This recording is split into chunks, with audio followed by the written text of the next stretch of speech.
March 27th, 6 p.m., and I'm going to call the council meeting to order. Do we have Pastor Deborah Timmons from Asbury here? Please come to the front for the invocation.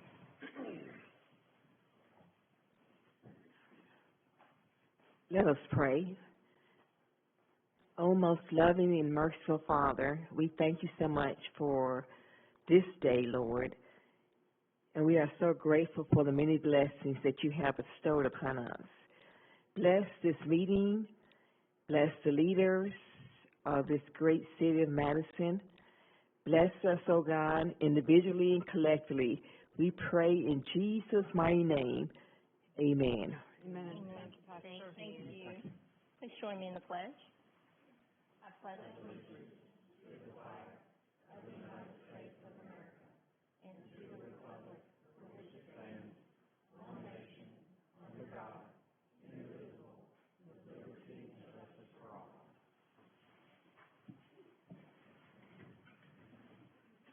Roll call, please. Mayor Finley. Councilmember Robleski. Here. Councilmember Spears. Here. Councilmember Powell. Here. Councilmember Shaw. Here. Council President Bartlett. Here. Councilmember Denzine. Here. Councilmember Seifert. Here. And I should mention to everyone that Mayor Finley is in D.C. Representing the City of Madison on a chamber trip. Are there any amendments to the agenda? Yes, I need to pull the two on finance off, please. The proposed ordinance number 2023 and 2023-121. We'll pull those off the agenda for tonight. Okay, thank you. And with that, the agenda is approved. Next, we have approval of the minutes, number 2023-05-RG. Move to approve. Second. Motion and a couple of seconds. Any discussion? Okay, ready for a vote? We'll give it to Connie. Councilmember Powell. Aye. Councilmember Spears. Aye. Council President Bartlett. Aye. Councilmember Robleski. Abstain. Councilmember Shaw. Aye. Councilmember Denzine. Aye.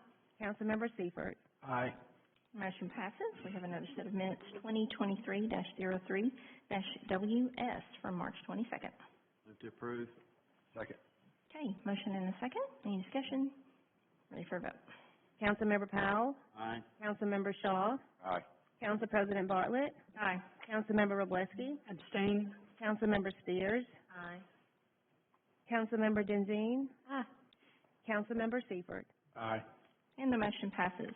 We have one presentation this evening that I am going to make on behalf of Mayor Finley. It is for the Women's Business Council designating March 30th, 2023 as Women-Owned Business Day. Let me read just a few words from the resolution, and then I'm going to ask the members to come forward to say any remarks and take a picture. Whereas women own nearly 13 million firms in the United States, employing more than 9.4 million workers and generating more than $1.9 trillion in sales as of 2019. And whereas between 2014 and 2019, the number of women-owned businesses climbed 21% to a total of nearly 13 million. And whereas Alabama ranks 15th in the nation of women-owned businesses with a growth rate of 42%, and whereas Alabama has estimated 153,000 women-owned firms employing just over 111,000 people with combined sales of $19 billion. And whereas the City of Madison had 1,399 women-owned firms as of 2012, and March is recognized as Women in History Month. On behalf of Mayor Finley, we declare March 30th, 2023 as Women-Owned Business Day. Will the women of the Business Council please come forward?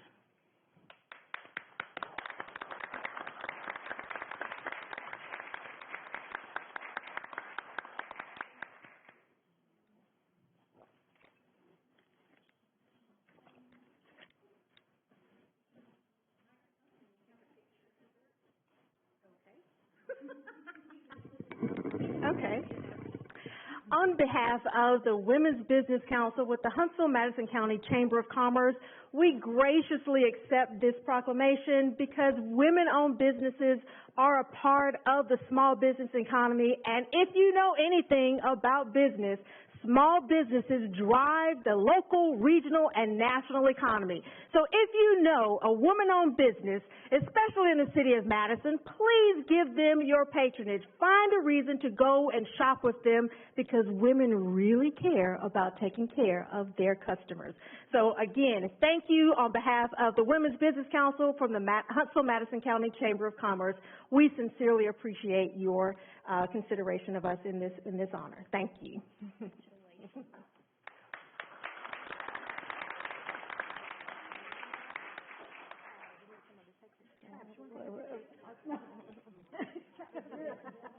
Call members out of the audience.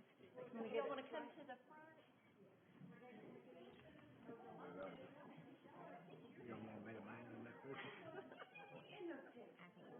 Nah, all good.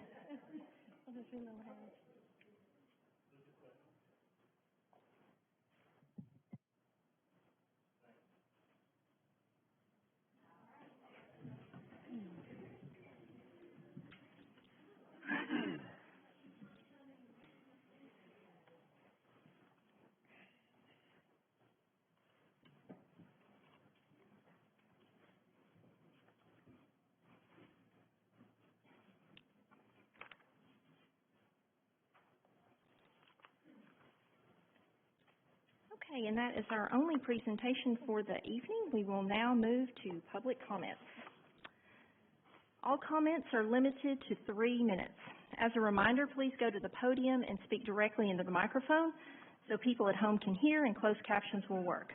First, state your name and your council district or neighborhood. You no longer need to state your home address. Address your remarks to me as the City Council President. The Council will not enter into dialogue at this time. This section of the agenda is for you, the public, to inform us, the City Council, about your views. If you have questions, we will ask staff to address them at an appropriate time after the meeting. We've had some comment cards turned in, so we're going to begin with those, and then we will open it up to anyone else who would like to add comments. First is Michael Stewart.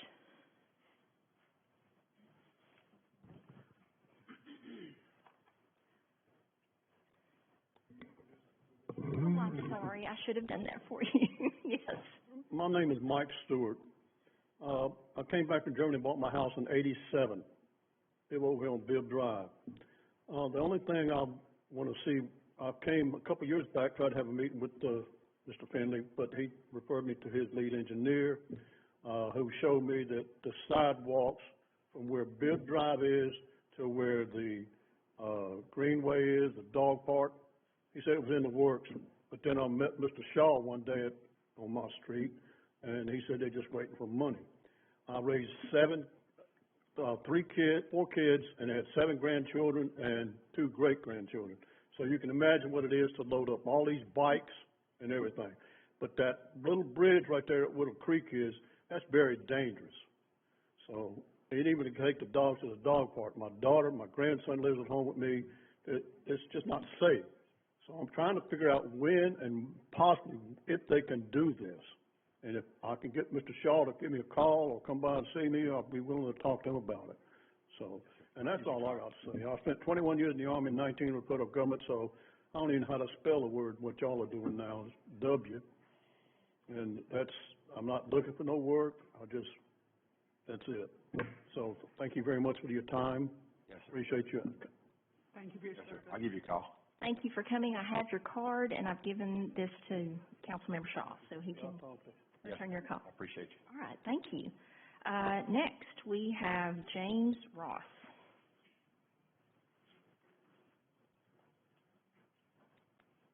Good evening, James Ross, District 1. So I'm here tonight representing Madison Forward. So first of all, I'd like to remind everybody that the special election is scheduled for May 9th, 2023. And this is the culmination of many months of work, which resulted in over 900 qualified Madison City residents to sign the petition to get the council manager initiative placed on the ballot. The number one objective for Madison Forward is to ensure that all Madison residents are educated and informed about the ballot initiative and to provide as much accurate information as possible and allow them to make an informed decision and an informed vote. Information on the Madison City government process is available on the Madison City website as well as madisonforwardal.org. And lastly, as this matter is going to be one for the voters to decide rather than the City Council, Madison Forward will not be taking City Council or the Mayor's time by lining up folks to speak in favor of the City Manager initiative. We feel that these tactics will take time away from the work that you are here to do. And that's all I have. Thank you. Thank you. Next, Bernadette Mayer.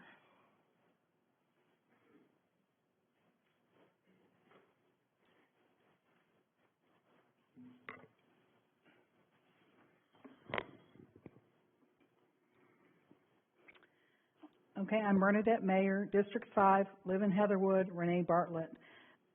Number one, again, I want to comment about restoring public comment time at these meetings to 5 minutes. I'm going to have to talk fast to get my 5 minutes worth of time in 3 minutes. But I really want you to truly listen and not think that you know better, because obviously people are coming to you, and I'm coming to these city council meetings to try to get some points across. I just want to say that Mayor Finley had the bias committee put together the government transition committee report with biased information gathering, encouraging citizens to move forward on this position, and special election is now set. The comment, oh, that we know better. Madison residents do not want to have higher costs to run the city by a city manager that doesn't have direct accountability to us. Added bureaucracy, a bureaucracy nightmare. Number two, again, I want to comment from last council meeting about organization, structure, and use of Madison Visionary Partners. It's not needed. There's transparency issues, huge red flags.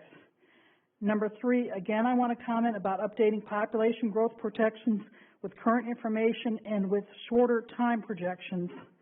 Example, there was a lower school population growth this past year. I'm sure that was not expected, but the correct timing and planning of the next school project.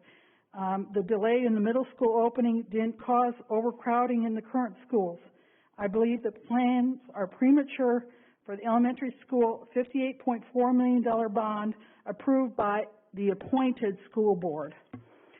If Space Command location is announced for Redstone Arsenal, Madison will certainly have some housing demand from it, but it will be spread around the area.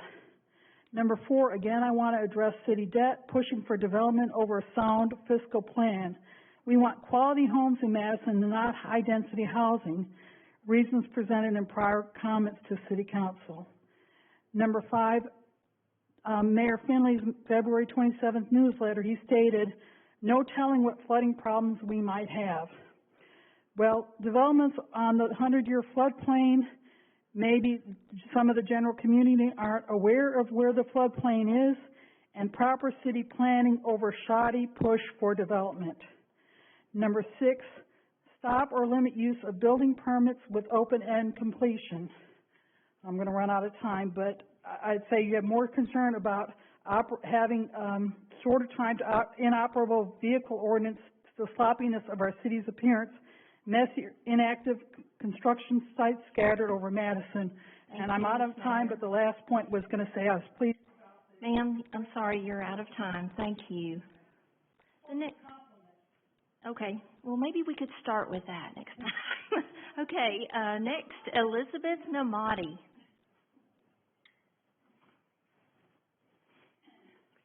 Hi, I'm Elizabeth Namadi. I live in Council District 3, and I want to thank you all for your service.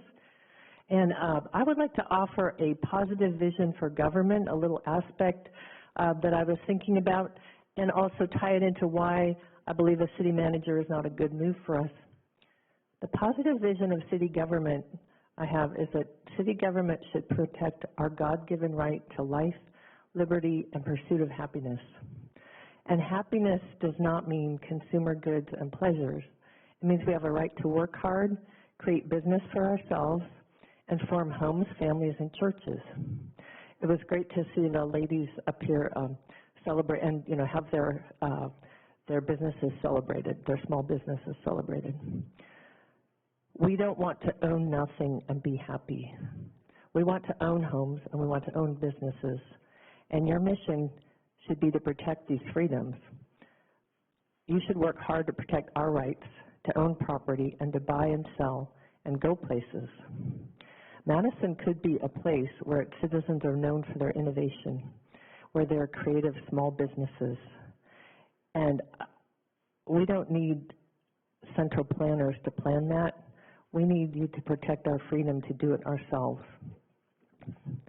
Sadly, what I see more and more are barriers. We have centralized planning and government-run economic development right here in Madison.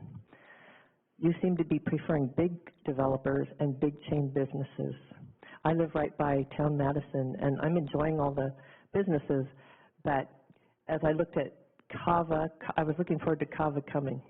I looked at their website to see when they're opening, and on it, it says they do unconscious bias training. So for all the big chains that are opening up here, you're actually restricting the opportunities of local people to have their conscience respected. It's promoting woke ideology, which is what the unconscious bias training means. If we have small businesses, we have freedom. Everything feels big now and feels like we're getting smaller and smaller as people, as citizens. I don't see how that having a city manager would increase our freedom. The advocates say that the city manager would run the city like a professional, like a business. But the city is not a business that tries to attract customers. It's a government that has a right to use force against us if we don't pay our fees and taxes. That's not a business model. Let us start the businesses. You should guard our rights. I believe that keeping our current form of government would guard our rights better than changing to the council manager form. I'll be looking for you to guard our rights better, and I'll be voting no. Thank you. Thank you. Thank you, Ms. Namati. Kathy Patrick.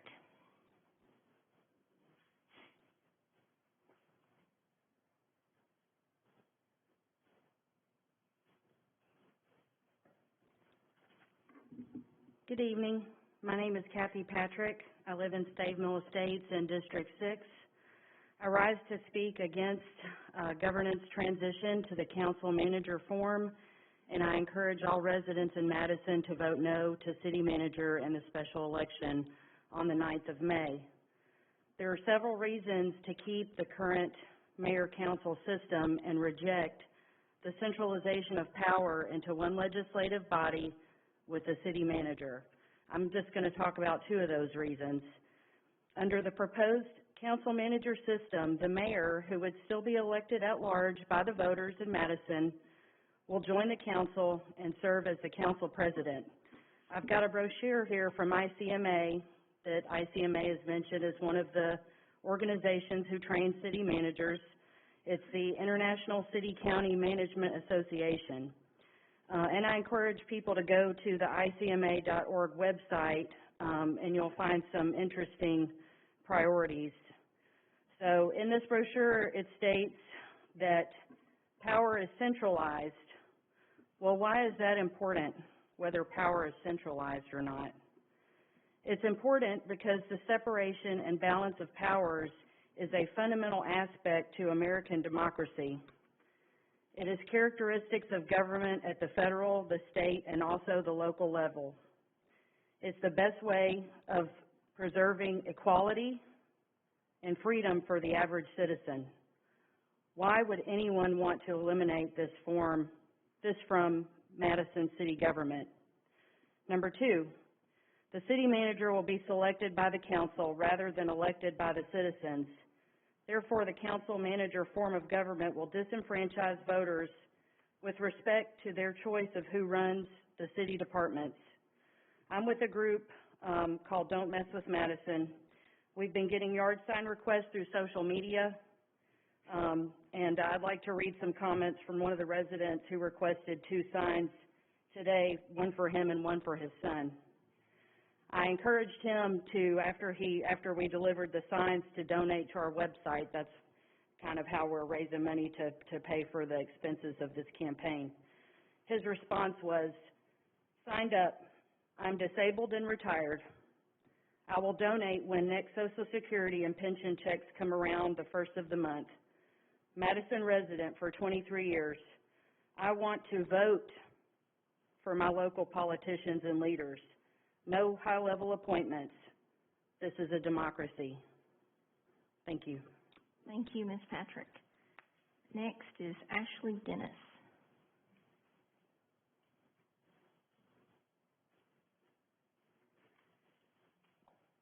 Okay. Ashley Dennis, District 7. It's hard for me to get here on Monday nights with my kids' schedule, but I felt it was really important to comment on the recent interviews for school board appointment. As a concerned parent who does attend most all the school board meetings, along with other concerned parents who are trying really hard to right the educational ship, I'm finding it hard to understand how a city council that says board appointments are better than elected when you offer no transparency for the public during the process. In fact, 2 of your interview questions for the candidates were, 1, do you believe an appointed board versus an elected is better for Madison? And 2, do you believe recordings of the BOE meetings should be archived, which suggests maybe that you yourselves are seeking for a more transparent school board? And yet this process was not at all transparent. There was no public notice given, and if there was a bit of a notice, it was very vague and had to be dug for in regards to a working session that was posted. It had to be searched for on the city page. There were no details listed as to what the work session was about. There was no list of candidates being considered posted. And shouldn't the public be given an opportunity to do their due diligence and research of the candidates and bring their thoughts and concerns to their councilman or woman? I only found out about the interviews through the grapevine, and I was actually a little part of the process, so I knew that I should be expecting them. During the interviews, there were no microphones, so we could hardly hear the candidates' responses. I can understand the setup to be more intimate and less intimidating. However, this is a public service position, so the public needs to hear and see. Leading to another point, why wasn't it recorded and live streamed for those who could not attend? Names were not announced before the interviews began, and I even had to call out from the audience after the first interview had taken place to ask the name of the person being interviewed, which then prompted the clerk to bring us in attendance a schedule of the list of candidates, and still moving forward, no names were announced before they were interviewed. Surely you can see if appointment truly is best for our city, and I'm not saying that it isn't, you who elect these individuals to shepherd our children, the most innocent and vulnerable of our population, and I suggest that this is the most important aspect of your job as councilman or councilwoman, you could do better. Be better to be more open and transparent for your city, for the parents of these children and youth. Our heads are no longer in the sand. We're watching and wanting better for our city, better for our children, and better for our future. Thank you. Thank you, Ms. Dennis. Next is Arthur Kirkendall.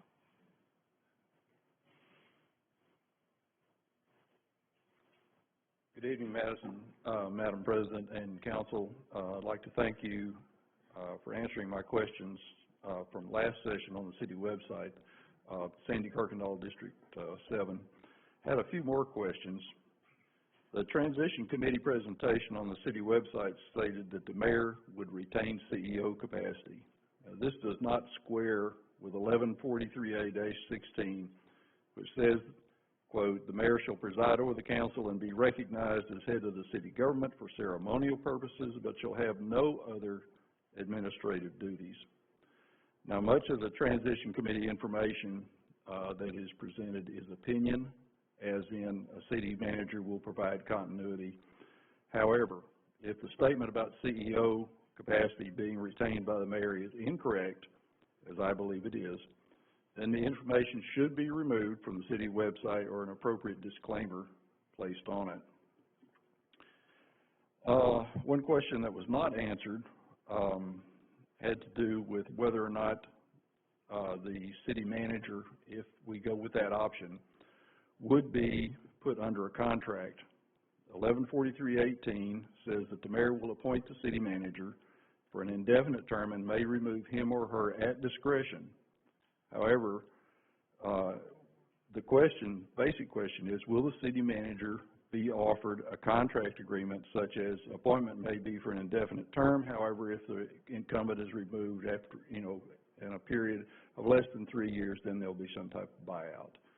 This is quite common for appointed officials, and our own city school superintendent is an appointed official who operates under a contract with a buyout. And one final question on a slightly different subject. The Cliff Farm development on the north side of 72 is all in the county. None of that is in the City of Madison. And I was just wondering, are all the children from those residential developments being allowed to attend Madison City schools? Thank you. Okay, thank you. In Cliff Farms, they are not. It is not. Okay, next we have Bob Peters.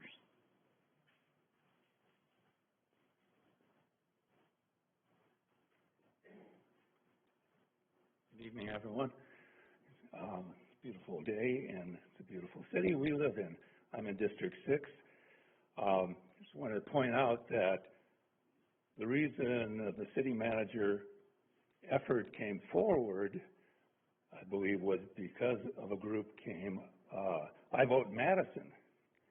They had a concerted effort to bring forward the petitions for the city manager.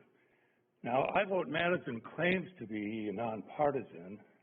However, they want to have people on their board who are diversity, equity, and inclusion on the board. Diversity, equity, and inclusion tries to train the world that whites are racist, and this is simply untrue. Anyway, it's a very partisan effort, and while all people have the right to jobs and try out for jobs and work for jobs, it shouldn't be based on non-merit or skin color.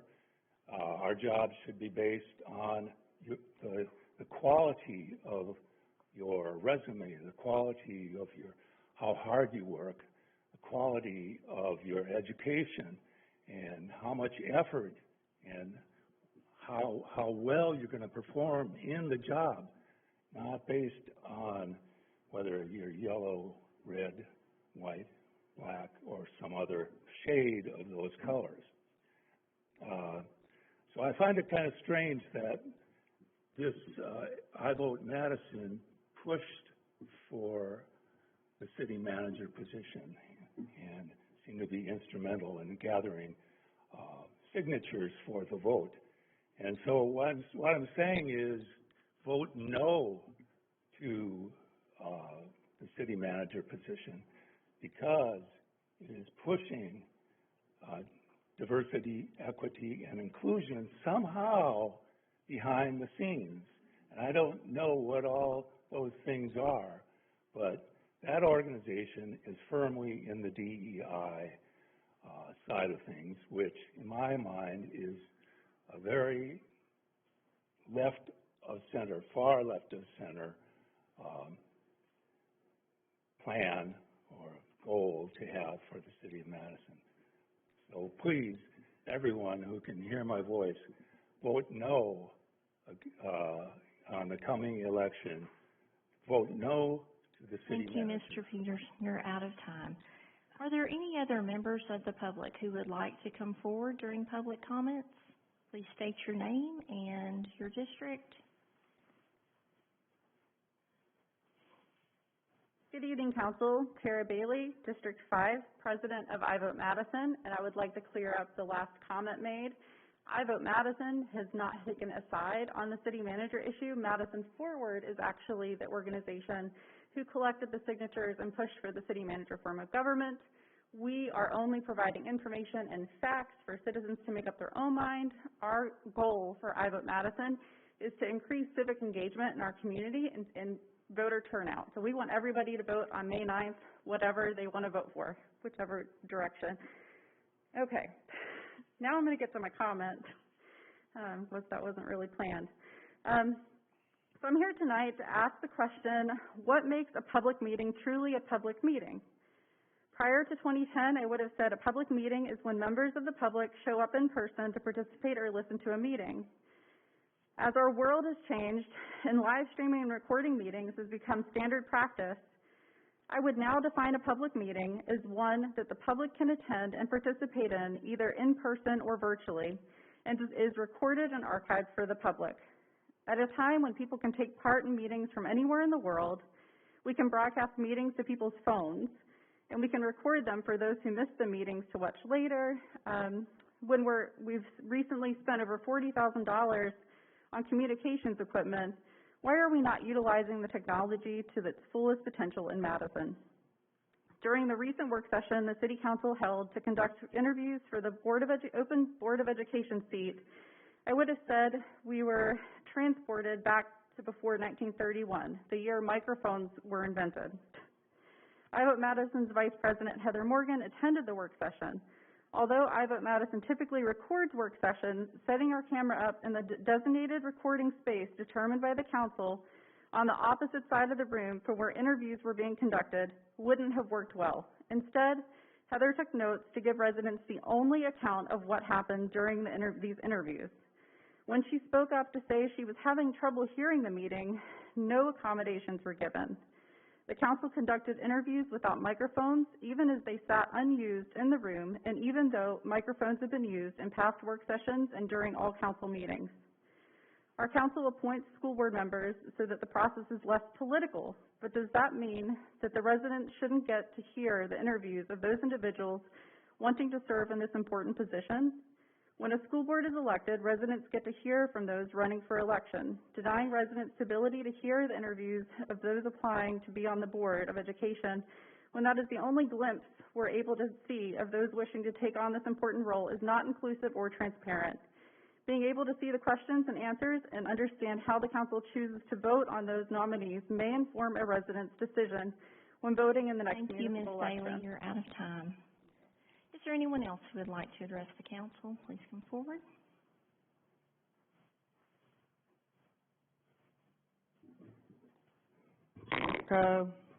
Ashley Estates, District 5, Council President. I will be discussing council manager, special election, transparency. Government transition. It lacks transparency. To begin with, you still have not defined the problem. What problem is the council manager going to solve? The process for changing the government according to the Council Manager Act has left us with too many unanswered questions. Will the process for hiring a manager be conducted out in the open, in public? Will there be an open town hall where citizens give input? We still don't know how much the salaries will be for the manager or the mayor. How many assistants will the manager have? Will the mayor have an assistant? Your fact page cites a subsection of Alabama Code 1143A 28-2 that states the manager is hired for an indefinite term. That's a sobering thought, because the truth is the council might like the manager, but the citizens would not have access to this individual. So a city manager would have the authority to appoint and remove all officers of the city, including city employees, according to your fact page 1143A 28-2. The manager may remove the city clerk, the city attorney, and the police chief. Is that okay with everybody? Talking points that this new framework will promote transparency is folly. How will a corporate board-style government, an analog to the Board of Education, promote transparency? Is the school board required to follow Alabama's Open Meeting Act? It occurred to me when I attended the work session last Wednesday, Council President Bartlett conducted interviews for appointed board members for the Board of Ed without microphones. Why? A citizen with a stake in the school board asked for accommodations, and Council President Bartlett refused. They couldn't hear. I personally don't care. I'm not the one that moved here to Madison for the Board of Education. To that end, the Board of Education does not provide an attractive framework for public government. It lacks transparency. Do they publish annual audits? Tonight's agenda item, this was under finance. I might as well go ahead with it because it'll be on here next, 2 weeks from now. Ordinance 2023-120 amends the city code to allow non-recurring monthly items, including installments on large projects, to bypass the public approval process at City Council. This takes business of the city out of the public view. It lacks transparency. And in summary, the special election to be held on Tuesday, May 9th, I respectfully request that in addition to machine counts, that the ballots be counted by hand. This might go towards restoring. Out of time. Thank you. Would anyone else like to address the council? Please come forward, state your name.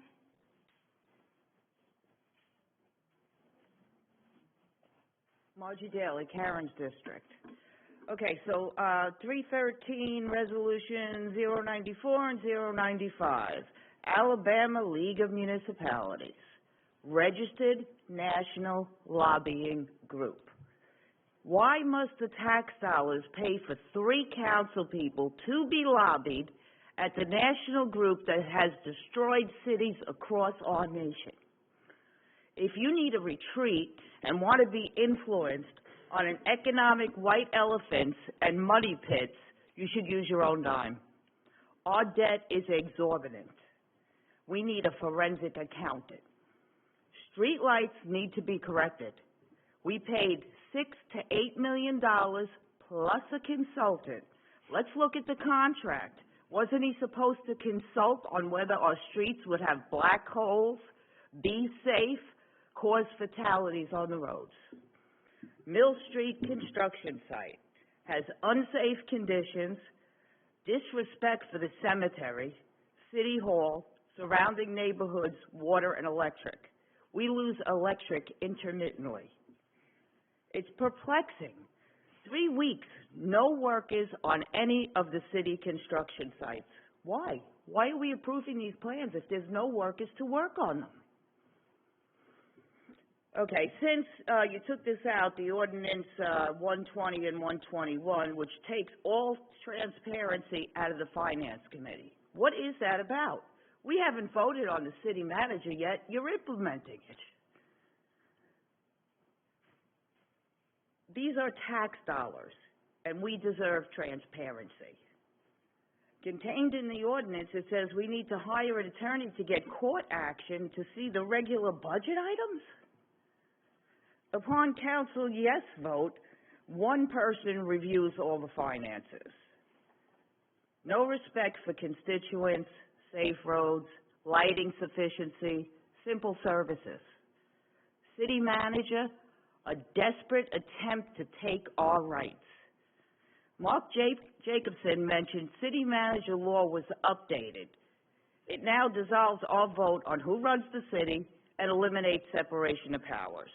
Madison City Watchdogs has a local court hearing on the alleged violation of election law by Terry Johnson has been set for 10/10/23 in the Circuit Court of Judge Donna Pate.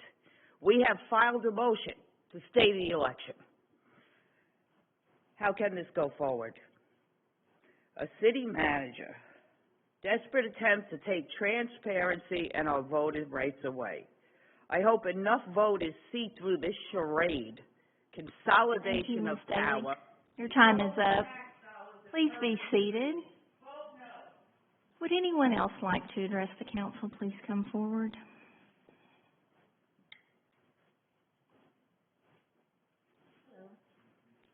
I'm Jackie Peters, Bob Peters' wife, and Kieran, of course, is our person. And I wanted to talk about I Vote Madison. If you go to their Facebook account, they are looking for a new board member, and that person needs to foster DEI. They are woke, okay? They are national. They have national activists here. They want to change us. We're probably a little too churchy, a little too moral, a little too biblical here. It's the very reason we moved here, and we don't want that to change. We don't want our people working for the city to have to sign agreements about what they agree or don't agree with. You know, it's a very woke underlying effort. It is going throughout this world. Agitators, many places, coming here to change us. Why us? We are so smart. We have these children.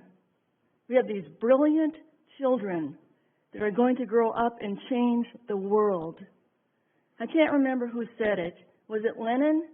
Said, if you give me 4 years with your children, we've got them forever. Don't let Madison have our children. I fought against marijuana. I fight against this. I believe it is God's truth that I'm speaking to all of you. Remember my background. I do a lot of research. I study a lot. I'm a journalist. What I'm saying, I know who these people are. I know their names. I know about some sort of connection of some with Democrat Socialists of America. That's more than being Democrats. You don't know what you're up against here. You do not want this. There'll be all kinds of problems. Let's save our city. Let's save our city and our children. Thank you, Ms. Peters. Is there anyone else who would like to address the council? Please come forward. Okay. Mark Jacobson, District 5. I had really hoped not to talk tonight, but I also hoped I wouldn't hear more attacks and more hypocrisy. And there's been plenty of it up till now. So I'm not here to advocate, and I'm only representing myself, but I am here to call BS. We have a small group in town that should be more aptly named, Let's Mess with Madison. Let's seek to impeach the mayor. Let's try to decertify a school tax passed by over 70% of Madison voters. Let's change the governance process for our school system, which happens to be ranked one of the best in the nation. Let's file frivolous lawsuits to prevent Madison residents from exercising our right to vote. And you heard about right to vote a while ago. That's pretty hypocritical. Let's attack and undermine civic and business organizations like the Chamber of Commerce, Madison Visionary Partners, and you know what MVP does, I know what MVP does, but they seem to be a target of this group. And as you heard tonight, I vote Madison. But worst of all, let's attack community servants, volunteers who sign up only to make the community better, who devote time and resources to build up rather than tear down, to the point that one of these people got kicked off next door, apparently, but not to worry, now has a ghostwriter. I've heard it again tonight. I've served with dozens of these servants on scores of boards and committees across this community. We're not in it for politics or power or gain, but only to help our community. These are real community servants. But I guess that's who we consider elites. I've served my country, I've served my city, I've served the greater community. Does that make me an elite? I haven't seen any of us on the other side of these issues make false accusations, weave together non-existent linkages, conjure up conspiracy theories with no basis in fact, or disparage fellow residents who simply hold different views. We all know, and you've learned very well, that the job can be thankless. But these civic-minded people, including yourselves, don't warrant this hateful abuse. So I call BS. What has this group done other than complain about everything? This government, future government, school system, you were even blamed because of the winds that felled trees during a recent storm. If this group would spend their time and energy building up rather than tearing down, they could really have a positive impact. I do want to thank you because I know what you put into this to make Madison a great place to live. Oh, and if you ever find that Grafton corruption we all keep getting charged with, I'd love to know, because I've been looking for it for years. Thank you, Mr. Jacobson. Your time is up. Is there anyone else who would like to address the council?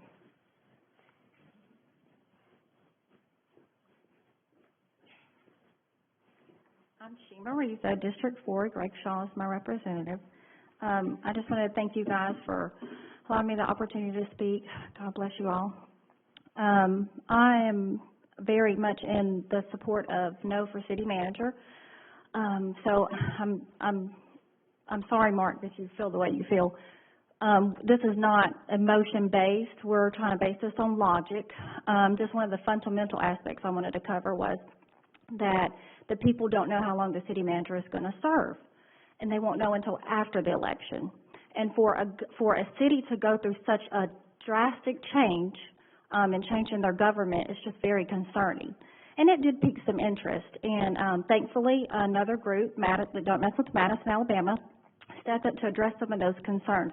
Because, of course, we all have opinions, respectfully, and we do need to respect each other's opinions and be nice to each other. So they just stepped up to advocate and express the concerns. And they based that on logic and facts. It wasn't, there was not a lot of it was, hey, let's change to city manager in the name of continuity. Well, one of the things that I propose is, why do we not decide to realign and maybe reallocate resources within our department heads? And if there's people that, if there's people that are not actually producers helping our city, you know, let's replace people. We need people who are effective, efficient, communication, people who communicate. Communication is key.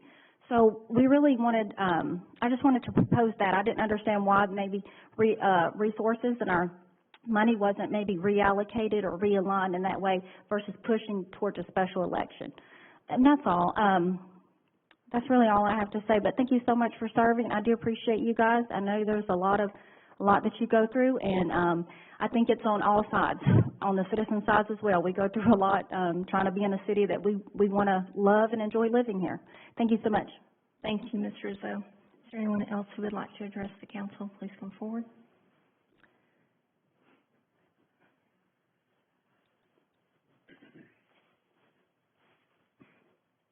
I'm Alan Sullivan, District 5. Councilwoman Bartlett is my representative. I really hadn't planned to talk tonight, didn't want to, but I kind of feel compelled to say something. One, I want to thank the 7 of you and Mayor Finley. I've seen some administrations come, and some were great, some weren't. You guys have done a great job of tackling the hard questions, many of the problems set by previous administration that just let developers do whatever they wanted to do. We now have before us a thing called city manager. I'm a member of Madison Forward. I think this is what we urgently need to do. There's so much disinformation that's been said on this. We're set to go out, and there'll be leaflets coming out and other things just to lay out the facts. I run a small company that provides engineering services to the government.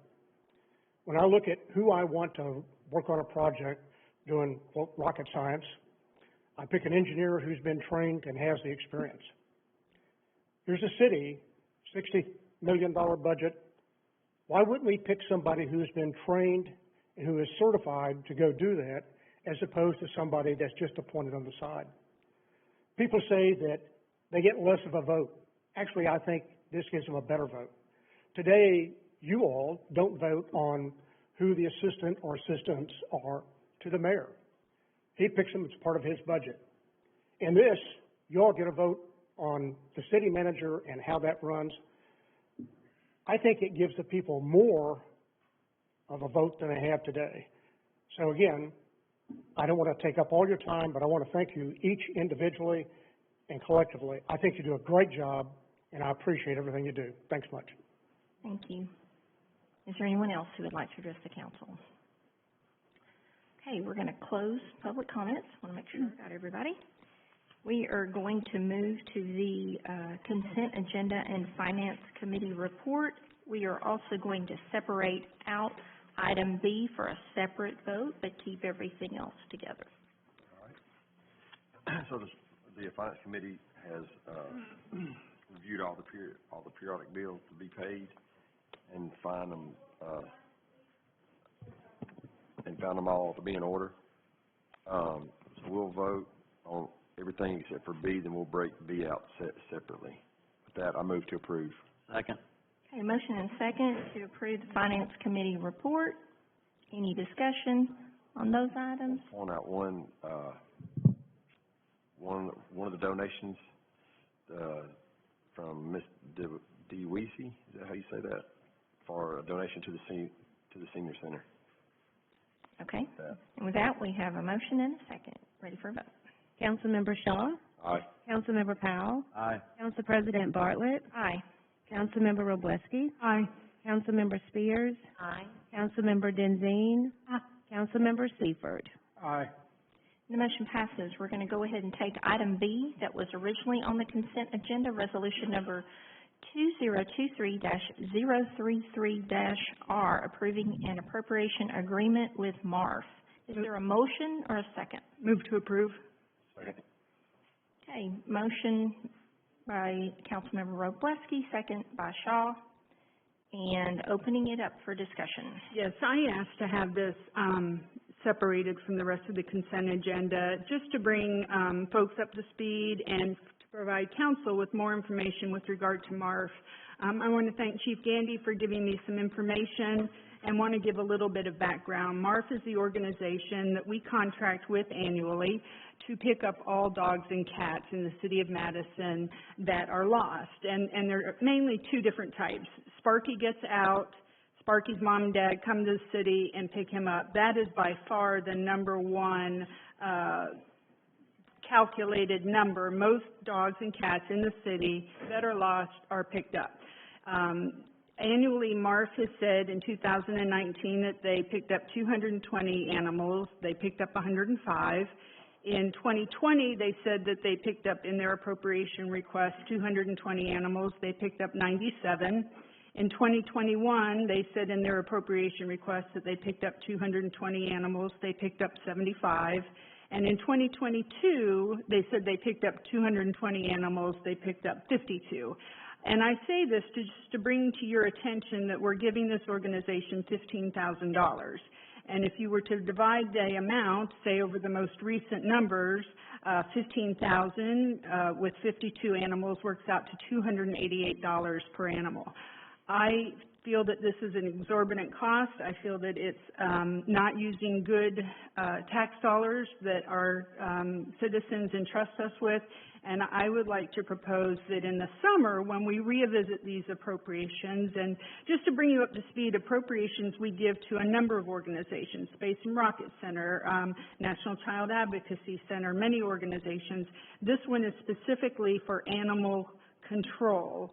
And so again, I'd like to thank Chief Gandy for giving me this information, but would like to put out publicly that I believe this needs to switch from a $15,000 pool of money into maybe a per animal. So if a dog comes in and it's not returned to the owner, we give a set amount of money to that. And the other concern that I have is that MARF has refused to pick up some dogs and cats. They have either deemed the cats feral because they're not friendly in the cage, which if you know anything about cats, they're not friendly in a cage. They're terrified to be in there and are reluctant to pick up large dogs. So they've had dogs in boarding for several years. So I am hopeful that we can look to maybe partnering with different rescue organizations, that if there's an opportunity and MARF gets first dibs, we'll say, and if they turn that animal down, at least a new leash on life or forgotten felines would be compensated. So that's why I specifically wanted to bring this to everyone's attention, a little bit of background. Thank you for that opportunity. So are you wanting to table this for further consideration, or what is it that you're wanting to do? Well, mainly just to let you all know what the current situation is and our citizens know the current situation. We actually approved this in the budget last October, that their contract would start October 1st and go to September 30th. I have concerns that they have not fallen through on that contract in that they've turned some animals down. Now, if I have a choice of that animal going to a rescue organization or being euthanized, absolutely, let it go to a rescue organization. I'm frustrated that that rescue organization is not being compensated in the way that I feel that they should. So it's mainly to just put out there that, hey, can we look at redoing this current system? I feel like we probably have to, unless we can table it. If that's agreeable to council, I would be very supportive of that. I'm just not sure we're there. And it would be a question for our city attorney, is there a chance that they have broken the contract because they were contracted to pick up all animals after the 7-day hold, and they have not? I don't think I can necessarily give any advice here in open forum as far as the breaching of a contract, but I'd be happy to talk to you personally about that. Okay, thank you. I appreciate that. I think we should probably also share that we checked with Animal Control and Chief Gandy, and we have another nonprofit organization that is helping out, and that particular organization had advised that we stay with MARF even if they can't pick up all of the animals because they're taking part of it. It was, I'm not going to speak for you, Chief Gandy. If I've got this wrong, please come forward and correct me. But currently, the mayor had recommended in his appropriations for the budget that we do allocate that amount of money for this organization, even though we are also asking another organization that we're also paying, I believe, to pick up some animals that aren't taken, so that there's so much need that we are using both organizations. So it was, in checking with the mayor, it was his desire for us to go ahead and vote this evening and then explore further in terms of what needed to be done. Okay, thank you. Okay, are we ready for a vote? Councilmember Robleski? Nay. Councilmember Shaw? Aye. Council President Bartlett? Aye. Councilmember Spears? Aye. Councilmember Powell? Aye. Councilmember Denzine? Aye. Councilmember Seifert? Aye. Okay, the motion passes. Now we're going to presentation and reports. Mayor Finley is not here, so we will begin with District 1. Yes, thank you. I want to apologize for missing the last couple of meetings. Was on family leave with my husband's surgery, but back now and happy to be back here. Want to thank Emily Peck at UAH. She is the local government and state government teacher in the political science department, and she invited myself, Commissioner Violet Edwards, and Council President Meredith to come and speak to her class today, and really appreciate that and really enjoyed engaging with the students. The future is bright.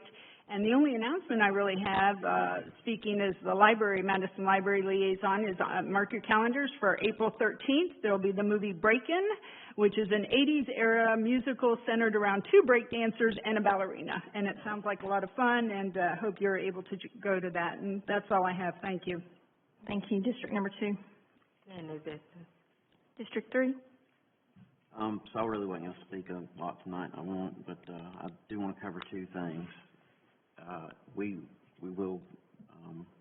did have our interviews for Board of Education. I've been on council now for, I don't know, I think 7 years. I'm losing count.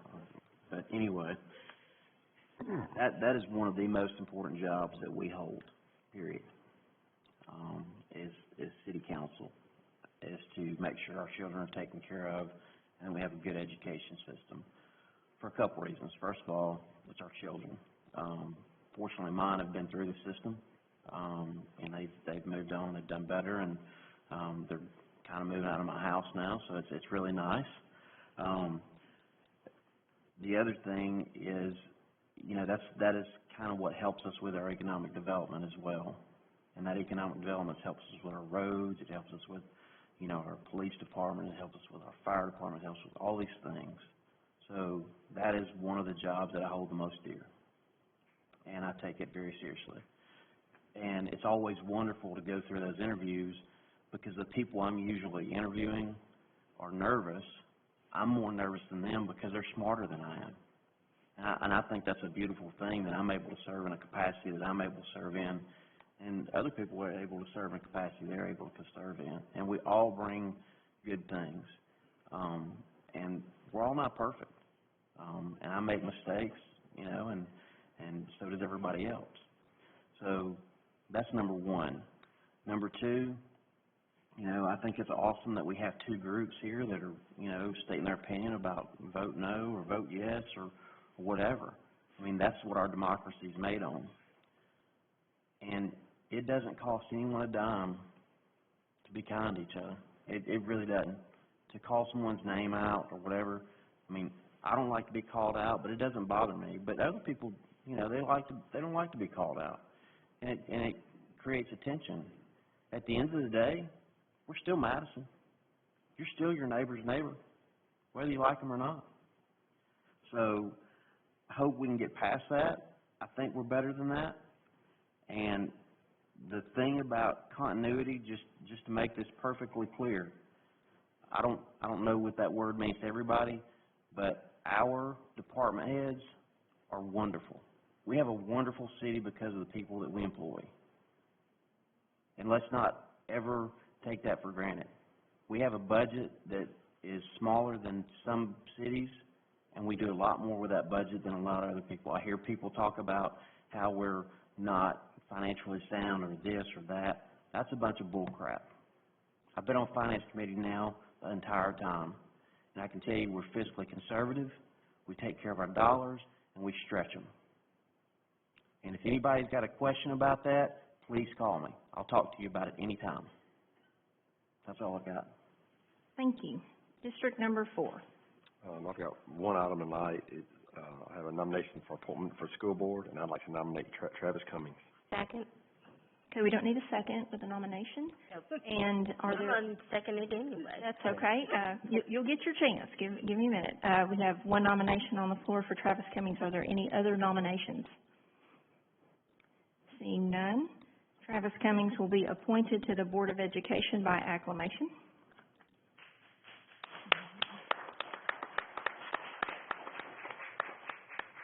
Anything else you'd like to address? May I say something really quickly about... Yes, that happened really quickly, so you go ahead. You may say. I will act really quickly.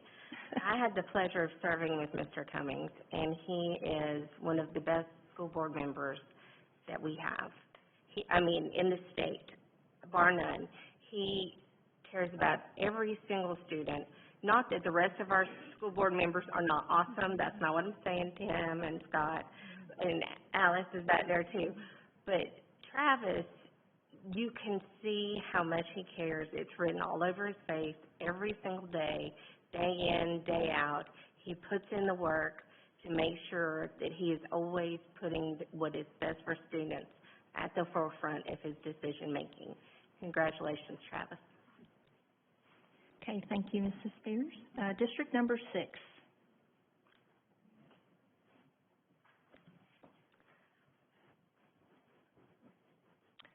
Where to begin? Number one, I am thrilled that the citizens are becoming engaged, are asking questions, are searching for the truth and deciding what they want as far as the city manager, whether they want it or not. And I'm happy that there is that instead of people not caring at all.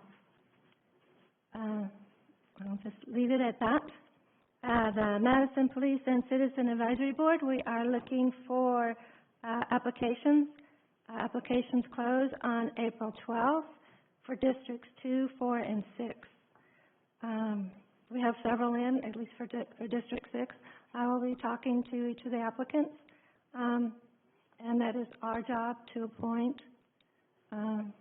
It's not something that I will do out in public because it's just my appointment.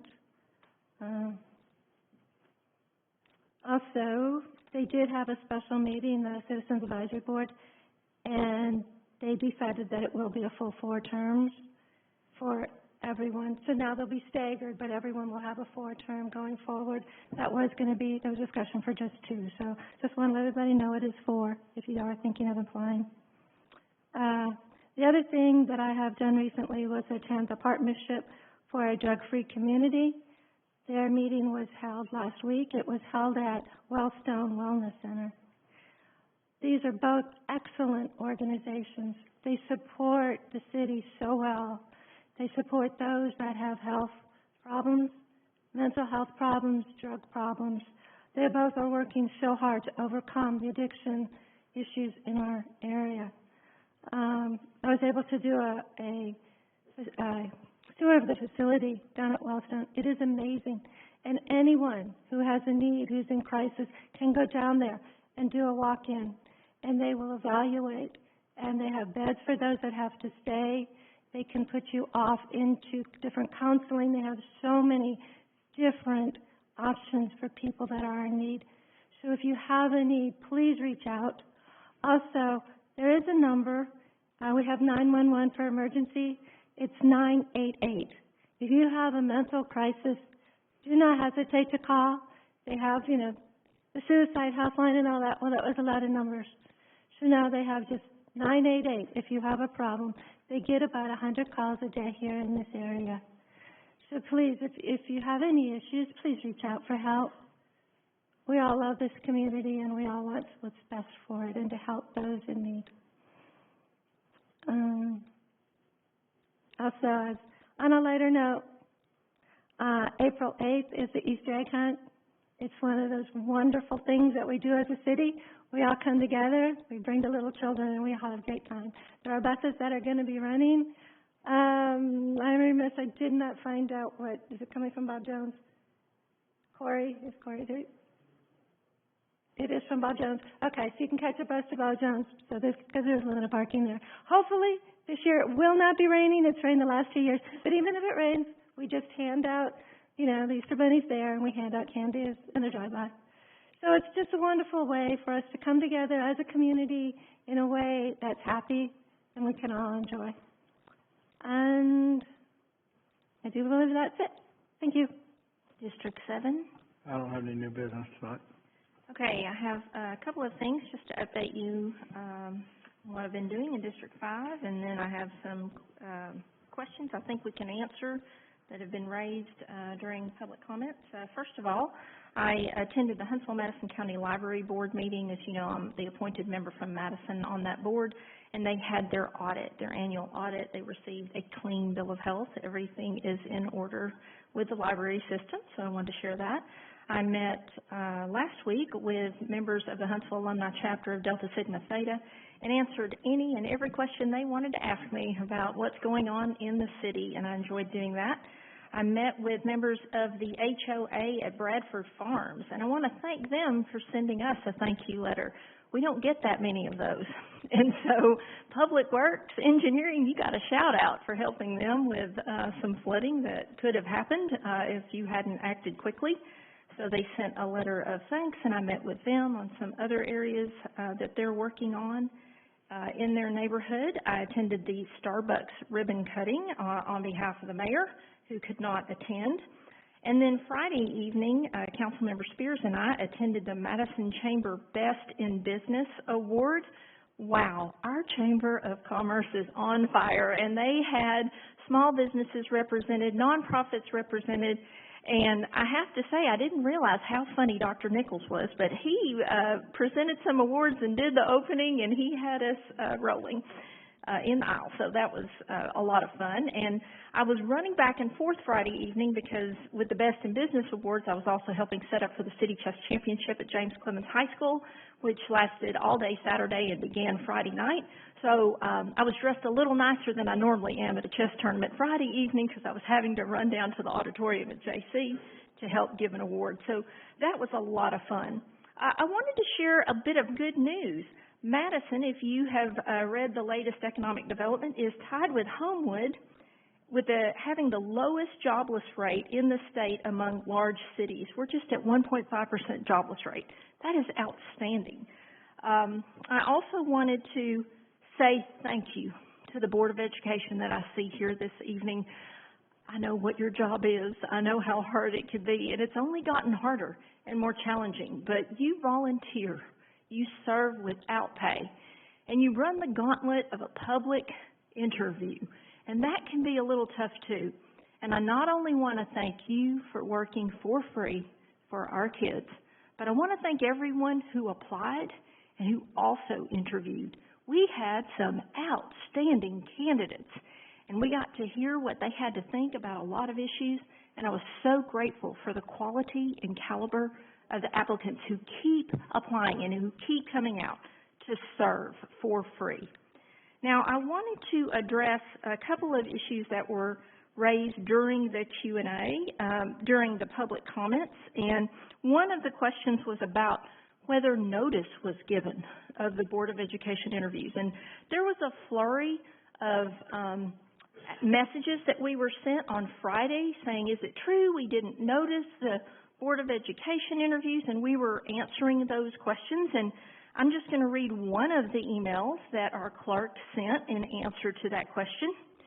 And she said, I've been asked to verify for you the posting of the notice of the City Council work session held on March 22nd, 2023.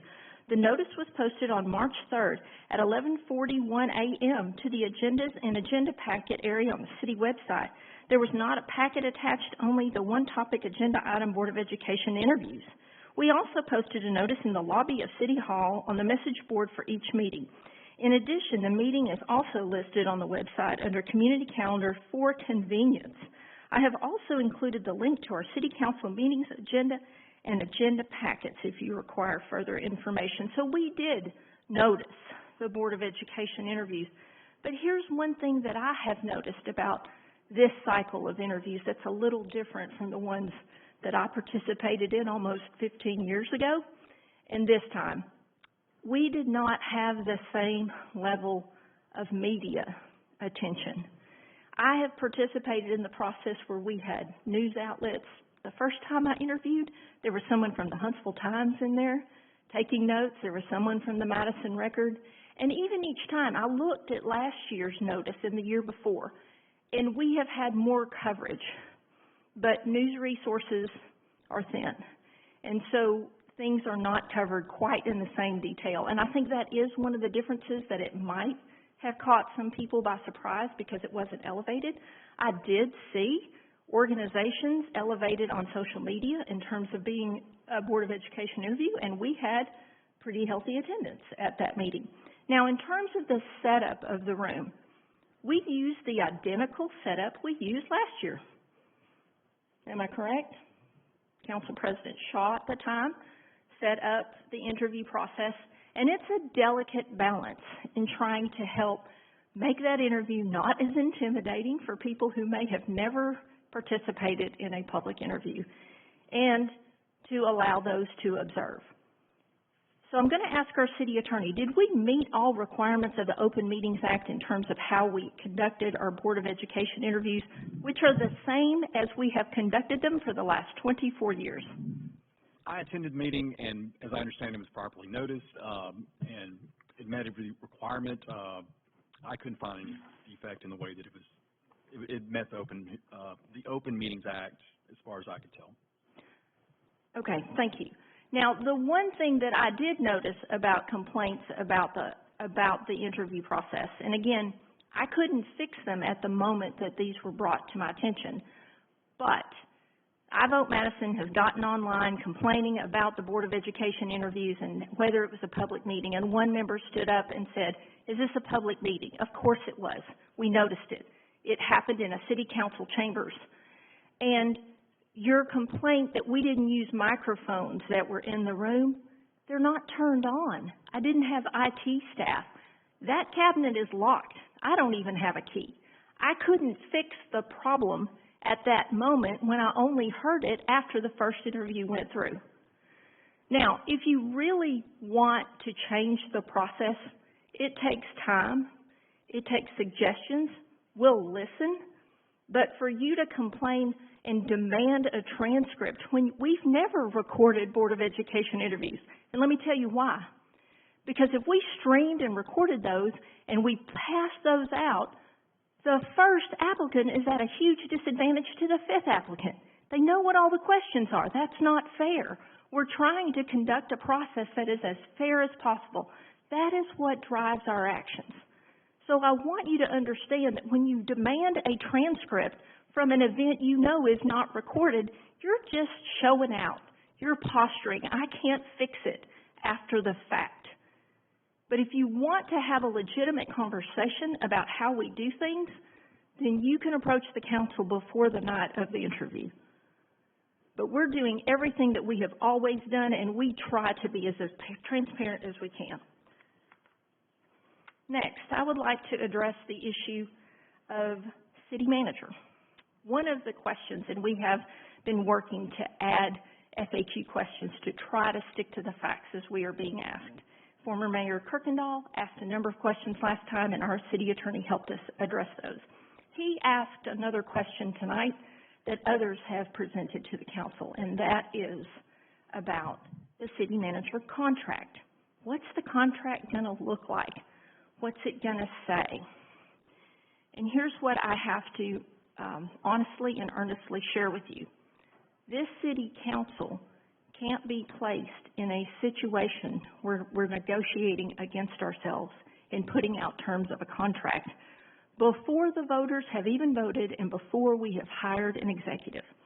If you've ever engaged in negotiations for an executive contract, you negotiate terms and then you put it to paper. And of course, as in any contract that is entered into at the school board level or at the city council level, that would be made public when the time is appropriate. But we're not going to put terms out there that we're willing to negotiate and agree to this far in advance before we've even interviewed candidates. But I can promise you that if it is the will of the voters for us to hire a city manager, we will do our very best to hold an open interview process just like we did for police chief. We will do our very best to negotiate a contract that is in the interest of our city, and we will take those duties seriously if that is the will of the voters. And that's all I have. Now we will move to public hearings. Actually, ma'am, I have a board and committee appointment, please. Oh, I'm sorry. Yes, sorry about that. IDB, go ahead. That's okay. Yes, ma'am. So at this time, I would like to recommend the appointment of Mr. Ryan Brown to place 5 on the Industrial Development Board with a term expiration of November 22nd, 2028. Are there any other nominations? Seeing none, then he is appointed by acclamation. Thank you, ma'am. Okay, sorry about that. Now we're going to move to public hearings. We have 3 public hearings on the agenda this evening. The applicant or a property owner may go first, and they may have up to 15 minutes to present their proposal. Otherwise, we'll have it represented by staff. After that, anyone who received formal notice of the public hearing in the mail due to the property's proximity to the subject property will be able to speak up to 5 minutes. After that, general members of the public may speak up to 5 minutes each. Good evening, the Revenue Department. We have 3 items for public hearings this evening. The first one is resolution number 2023-105-R, and this is a request from RC Creations Incorporated, doing business as Madison IGA 1. The business has requested an off-premise beer and wine license for their location at 8064 on Madison Pike.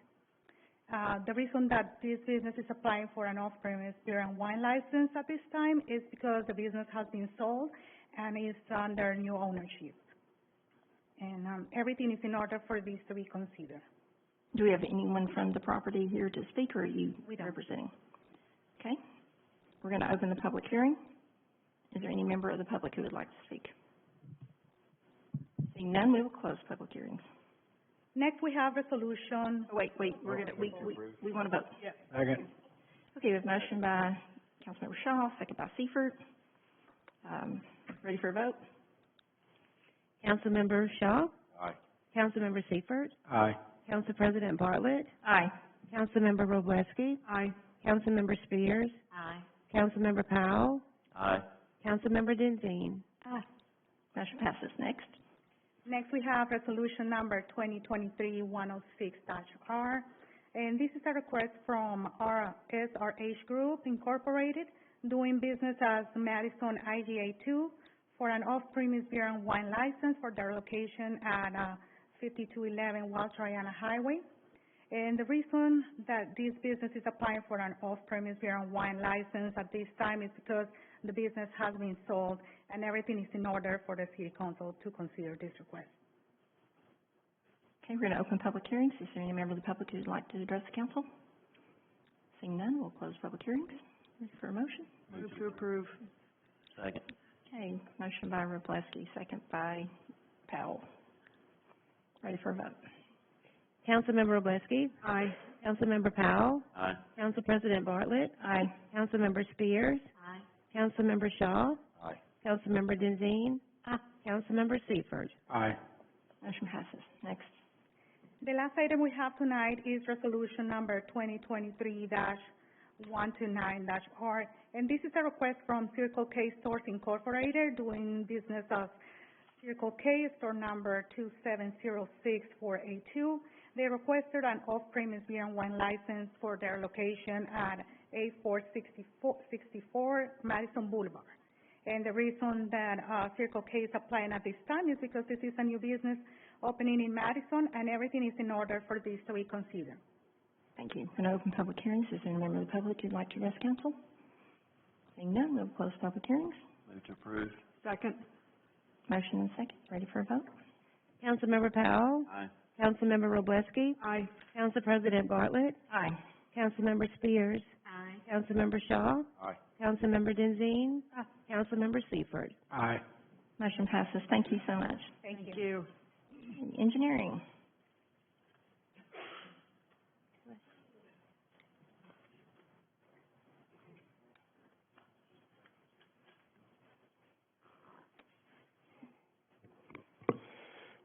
Good evening. I've got three items under engineering tonight.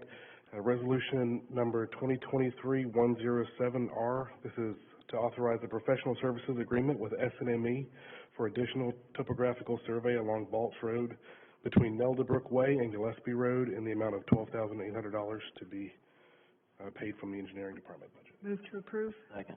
Motion and second. Any discussion? Ready for a vote? Councilmember Robleski? Aye. Councilmember Powell? Aye. Council President Bartlett? Aye. Councilmember Spears? Aye. Councilmember Shaw?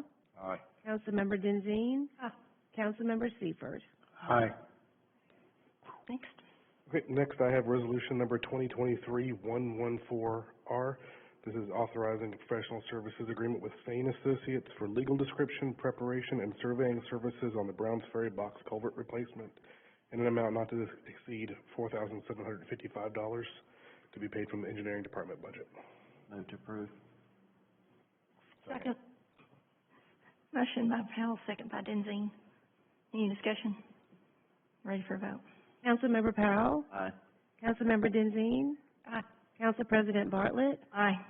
Councilmember Robleski? Aye. Councilmember Spears? Aye. Councilmember Shaw? Aye. Councilmember Seifert? Aye. Motion passes.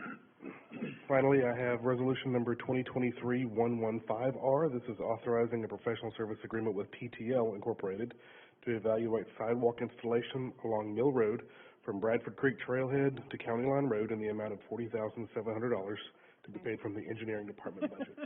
Move to approve. Second. Okay. Sorry. We are very excited about this project. I think it's been on Councilmember Shaw's radar since August of 2016, and this will be a huge benefit, quality of life for our community. Okay, you have a motion. You pick a second. Oh, Robleski. Okay. Councilmember Spears? Aye. Councilmember Robleski? Aye. Council President Bartlett? Aye. Councilmember Powell? Aye. Councilmember Shaw? Aye. Councilmember Denzine? Councilmember Seifert? Aye. Motion passes. Thank you, Michael. Fire and rescue. We're skipping, we pulled the items under finance to allow the finance committee to review those first before we would come to council, so we'll go to fire and rescue. Just asking your consideration for resolution number 2023-127R, authorizing the agreement with the Alabama Association of Fire Chiefs for a statewide mutual aid compact. Move to approve. Second. Okay, motion and second. Connie. Okay. Any discussion? Ready for a vote? Councilmember Powell? Aye. Councilmember Shaw? Aye. Council President Bartlett? Aye. Councilmember Robleski? Aye. Councilmember Spears? Aye. Councilmember Denzine? Councilmember Seifert? Aye. Motion passes. HR. We're so glad to have you back. Thank you. It's so good to be back and see all of you and work with all of you again. It's been a great few weeks being back at the city. And tonight I have one item for your consideration. It's Resolution 2023-122R to approve changes to the city's job classification plan. And this is to follow up on some job description approvals that the HR committee made earlier this evening. And those positions are the new administrative planning and bidding coordinator position for the planning department, senior dispatcher positions for the Madison Police Department, and a Mars van lead driver position for the Parks and Recreation Department. And each of those will be going up a grade to increase the compensation to match the training and supervisory duties that each of those roles will have from now on. Move to approve. Second.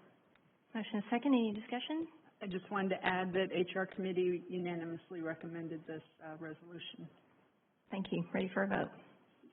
Councilmember Robleski? Aye. Councilmember Powell? Aye. Council President Bartlett? Aye. Councilmember Spears? Aye. Councilmember Shaw? Aye. Councilmember Denzine? Aye. Councilmember Seifert? Aye. Motion passes. Thank you, Megan. Planning.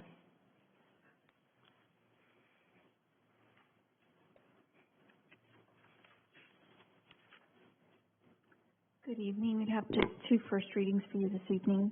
The first is proposed ordinance number 2023-118, and this is for vacation of two portions of utility and drainage easements at 3 Park Preserve subdivision, and there's a second exhibit that goes with this as well. Basically, they're wanting to put monument signs at the entrance to the subdivision, and so they're requesting to vacate a portion of the utility and drainage easement on each side of their main intersection. And the second item is proposed ordinance number 2023-123, and this is also a first reading, and this is to declare a surplus and convey these two highlighted areas back to the Heritage Hills Homeowners Association. You may recall that as part of the approval of this project, there is a larger, roughly 9-acre wooded area at the southern end of this subdivision, which is on the south side of Powell.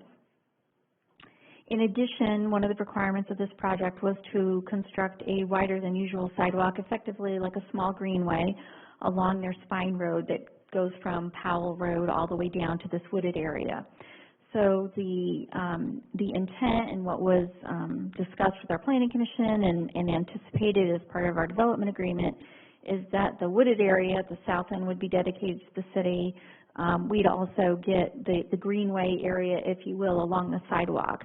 But what we did not want was the maintenance or ownership responsibility of their stormwater detention, which is that large yellow area. And then that small yellow area is where their subdivision entrance sign is.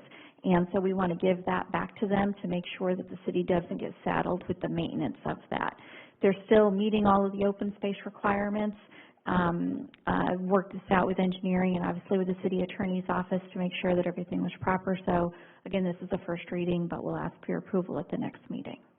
Thank you. Thank you. Thank you. Police. A favorite person for the night.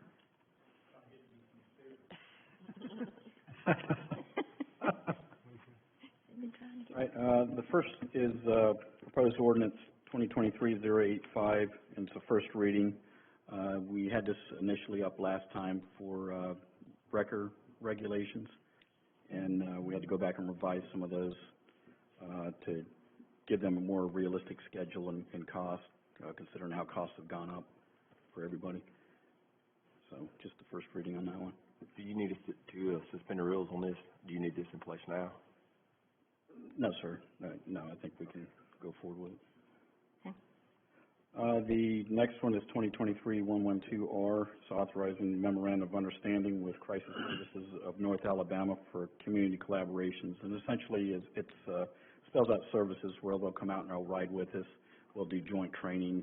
They train our officers and how to investigate different types of domestic situations, and also to implement a unique new plan, which I can't really talk about in public, that should provide more safety for domestic violence victims, and we're the first in the state to implement this program.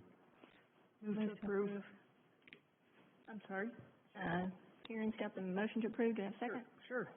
And Mara's got the second. Ready for a vote? Councilmember Denzine? Aye. Councilmember Robleski? Aye. Council President Bartlett? Aye. Councilmember Spears? Aye. Councilmember Powell? Aye. Councilmember Shaw? Aye. Councilmember Seifert? Aye. Motion passes. And the final item is, proposed ordinance 2023-124, another first reading, and that's just changing some wording on removing, inoperative vehicles. So people should have junk cars moved out of their neighborhoods a lot quicker now, from 7 days to 48 hours. Very good. Okay. Chief, can I ask one question? On the Police Advisory Committee, my guy, I saw him at Kroger, and he's like, by the way, I'm done. And I understood that the odd districts were going to be 4 years, and the evens were 2, and that way the 2, 4, and 6 are up. But my guy said he's up. Is he up? And I reappoint, or? I think Brian's got that answer. Oh. It's in the resolution and that set it up in the first place. Okay. Do you want to address that, Mr. Yeah. Kilgore? I can give you the answer to that, and unfortunately, I don't have the resolution here in front of me to remember precisely who had what, but I had sent an email out, I think, earlier this week that showed everybody and when they came off. I didn't get that. Okay, I'll make sure I send that to you as soon as I Thank get you. back to the office. Thank you. I appreciate that. Thank you. Okay, is that it? That's it. All right, any other announcements? I've got one piece of miscellaneous business. Okay. I don't know if this needs to be a vote, or if it's discussion, or since you said agenda, if it's you, I would like to talk about moving public comments to the end, of this. I think it's hard for some people to get here right at 6 after work. I think that our department heads are still here late when everybody else talks and they leave, so I think some of our department heads could leave earlier, but Huntsville City does this, Madison County does this. I think a lot of questions could be answered as we go through agenda. If people are here and they hear, it may answer a lot of these questions, so I think that may be a better fit, but I'm 1 to 7, so. Is this something that we might take up at our next work session? So I think it's a good topic to discuss. I didn't think about it from that perspective. That's a good topic to discuss. Is that all right with you? We'll add that to the agenda for our next work session. Okay. Do we have a date for that? April? Right now, it's 19th. We're still, I'm waiting to hear if everybody's in town. Sure. I haven't gotten confirmation yet that everybody can come or not, so. Okay. Anything else? Nope. Motion to adjourn. Okay, we are adjourned. Thank you.